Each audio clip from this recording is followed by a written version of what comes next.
साथियों नमस्कार, मैं संदीप कुमार तिवारी आज फिर आप लोगों के बीच में उपस्थित हुआ हूं कुछ खास जानकारियों के साथ।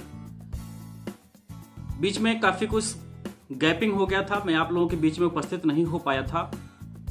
कुछ वजह थी जिसके वजह से मैं नहीं उपस्थित हो पाया, लेकिन पुनः मैं आज आप लोगों के बीच में उपस्थित हुआ हूं कुछ महत्वपूर्ण जानकारियों के साथ। तो अगर आप इस चैनल पे नए हैं तो सबसे पहले इस चैनल को सब्सक्राइब कर लीजिए, लाइक कर लीजिए और बेल आइकन के बटन को भी जरूर दबाइएगा। मैं खास चर्चा करने वाला हूं इस चिट फंड कंपनियों के बारे में जिन्होंने इस देश के गरीब और भोली भाली जनता को लूटा है। तो सबसे पहले मैं चर्चा शुरू करने से पहले आप सभी दर्शकों का मैं अभिवादन करना चाहता हूं।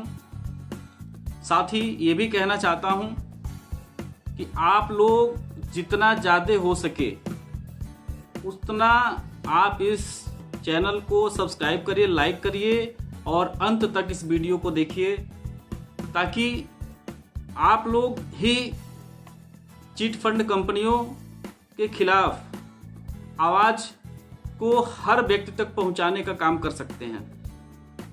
जितना ज़्यादा आप इस चैनल को लाइक करके और पूर्णतया देखेंगे, उसके हिसाब से ये चैनल पूर्णतया वायरल होगा, खबरें वायरल होंगी, और जब खबरें ये वायरल होंगी तो सरकार का ध्यान भी इस पे आकर्षित होगा। मुझे लगता है जितने भी न्यूज़ चैनल, मीडिया, अखबार, इन सब लोगों ने किसी भी चिट फंड कंपनी के खिलाफ निवेशकों के, पीड़ित निवेशकों के पक्ष में अभी तक कोई न्यूज़ नहीं आ रहा है और लोगों की आवाज़ को दबाने का भी कार्य किया जा रहा है। तो ऐसी स्थिति में एक माध्यम यही है कि YouTube चैनल के माध्यम से हम अपनी आवाज़ को उठा रहे हैं और लोगों तक संदेश को पहुंचाने का काम कर रहे हैं। तो आपका भी दायित्व तो बनता है कि आप इस चैनल को अंत तक देखें और लाइक करें, ज़्यादा से ज़्यादा शेयर करें, ताकि ये खबर वायरल हो सके। बहुत ही महत्वपूर्ण चर्चा मैं करने जा रहा हूं, ध्यान से सुनिएगा, अंत तक जरूर देखिएगा। आप लोगों से मैं बता दूं, काफी बरसों से सहारा इंडिया परिवार का मामला, PSCL का मामला, ओमिशा ग्रुप का मामला, कल्पतरू ग्रुप का मामला, शारदा ग्रुप का मामला, बहुत सारी चिट फंड कंपनियां हैं, वेरिडॉप ग्रुप कंपनी का मामला, ये सारी कंपनियों का मामला सेबी और सुप्रीम कोर्ट में चल रहा है। इतने दिनों से ये मामला चल रहा है, बावजूद इसके अभी तक इस पे कोई निस्तारण नहीं हो सका है। इसके पीछे क्या वजह हो सकती है, क्या आपको मालूम है? इसके पीछे का एक ही वजह है कि चिट फंड कंपनियों के जो डायरेक्टर्स हैं, जो मालिक हैं, ये सरकार और सेबी के उन अधिकारियों से मिली भगत है इन लोगों की। इसके वजह से पेमेंट में पूर्ण रूप से डिले हुआ है। आपसे बता दें, हम सेबी के माध्यम से विश्वामित्रा इंडिया परिवार कंपनी इंफ्रा से जुड़ी संपत्तियों की 8 संपत्तियों की नीलामी कलकत्ता में होनी थी।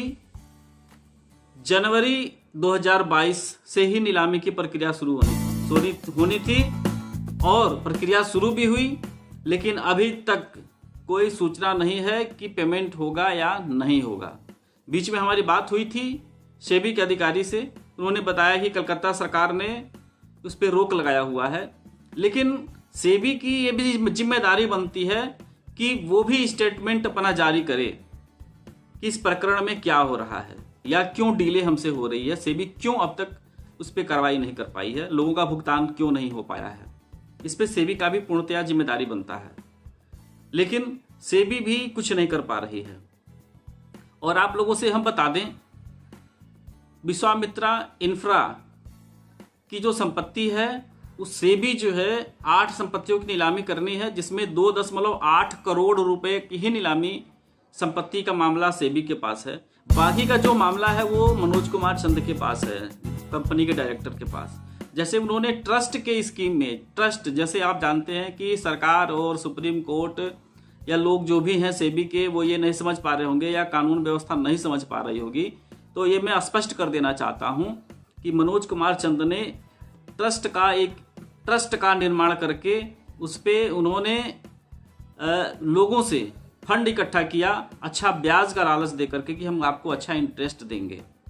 लेकिन मनोज कुमार चंद ने सुप्रीम कोर्ट में सिर्फ और सिर्फ इंफ्रा की संपत्ति, होटल, टूर एंड ट्रेवल्स और जो कुछ ही संपत्ति है जो उन्होंने सुप्रीम कोर्ट में उसका लिस्ट उन्होंने दिया हुआ था, लेकिन सबसे ज़्यादा संपत्ति तो उन्होंने ट्रस्ट के स्कीम में बनाया हुआ है, जिसमें उन्होंने सेबी को कोई भी ट्रस्ट की संपत्ति सुपुर्द मनोज कुमार चंद ने नहीं किया है।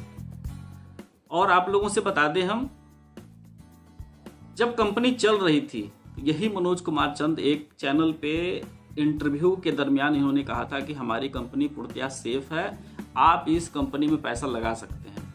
लेकिन कंपनी कहीं से किसी को धोखा नहीं देगी। मेरे ख्याल से मनोज कुमार चंद जैसा बड़ा ठग पूरे भारत में नहीं मिलेगा। वह व्यक्ति इस समय किसी से सीधे मुंह बात तैयार करने को राजी नहीं है। और तो और उस व्यक्ति ने रीजेंट क्वाइन के नाम पर भी लोगों को चुना लगाया है। आप लोगों से बता दें कि ये जो जनता है, जो निवेशक हैं, कार्यकर्ता हैं, ये सुप्रीम कोर्ट, सेबी और सरकार के चक्कर में पिस के रह गए हैं कि आखिर क्या वजह है। जब किसी से बात करो तो लोगों का कहना होता है कि मामला सेबी में है, मामला सुप्रीम कोर्ट में है। ये कैसा मामला है भैया जो सुप्रीम कोर्ट में कब तक चलेगा? अयोध्या का राम मंदिर का तो हाल नहीं होगा कि लोग मर जाएंगे, खत्म कहानी हो जाएगी, मामला सुप्रीम कोर्ट में चलता रहेगा। क्या सुप्रीम कोर्ट के जज को नहीं मालूम है? क्या सरकार को नहीं मालूम है? ये चीट फंड कंपनियों ने इस देश के पब्लिक को लूट करके और पैसा रखा हुआ है। इसमें स्पष्ट रूप से निर्देशित होना चाहिए सरकार को, सेबी को, कि जमाकर्ताओं का पैसा जो भी है ऑफिस खोल करके उनका भुगतान शुरू हो जाना चाहिए। लेकिन अभी तक किसी भी सरकार ने या कानून व्यवस्था ने इन चिट फंड कंपनी के मालिकों के खिलाफ कोई भी उचित कार्रवाई नहीं कर पाई है। ऐसी स्थिति में आप सभी लोग पूर्ण रूप से जो ट्रस्ट का स्कीम मनोज कुमार चंद ने चला करके और लोगों को लूटा, उस कंपनी ट्रस्ट के नाम का को भी दर्शाते हुए आप लोग मनोज कुमार चंद के ऊपर ज्यादा से ज्यादा एफआईआर दर्ज करवाइए। अनियमित जमा पाबंद योजना 2019 अधिनियम के तहत आप लोग उसके ऊपर एफआईआर दर्ज करवाइए।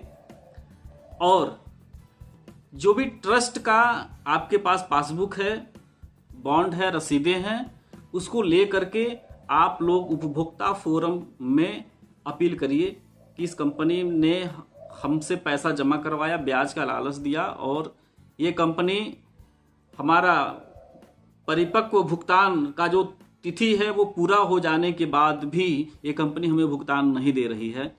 तो इस तरह से आप उपभोक्ता फोरम में भी अपने मामले को उठाएंगे तो निश्चित तौर पे कार्रवाई होगी।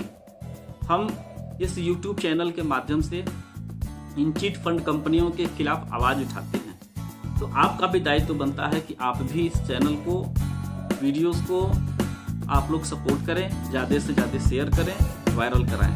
इसमें आपका ही सहयोग चाहिए। बहुत सारी खबरें हैं जो समय समय पे हम उपलब्ध कराते रहते हैं और मैं अपना नंबर डिस्क्रिप्शन में नीचे डिस्क्रिप्शन में डाल दूंगा। आप लोग अगर कोई भी बात हो तो आप हमसे डायरेक्ट नंबर पे संपर्क कर सकते हैं और जो भी जानकारियाँ होंगी मैं आप लोगों के बीच में लाता रहूँगा। तब तक के लिए